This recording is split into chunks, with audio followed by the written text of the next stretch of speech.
नमस्कार. आज आपण कांद्याच्या पातीची रेसिपी बघूया.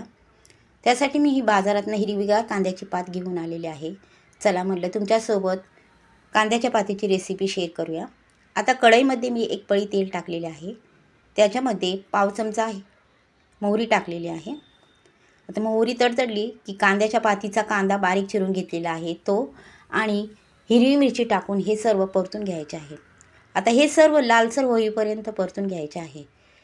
आता लालसर झालेले आहे. त्याच्यामध्ये मी एक मध्यम आकाराचा टोमॅटो टाकत आहे. तोही चांगला परतून घ्यायचा आहे. आता पाव चमचा हळद टाकून घ्यायची आहे. आता एकदम बारीक चिरलेली कांद्याची पात त्याच्यामध्ये टाकून त्याच्यामध्ये चवीनुसार मीठ टाकायचे आहे. आता हे सर्व एकजीव होईपर्यंत खाली वर करून परतून घ्यायचे आहे.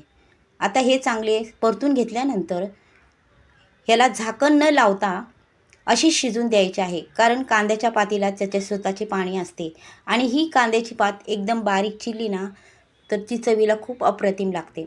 म्हणून जास्त मोठी त्याला कापायची नाही. आता हे आपले कांद्याची पात तयार आहे. त्याचे सर्व पाणी सुकलेले आहे, तुम्ही बघू शकता.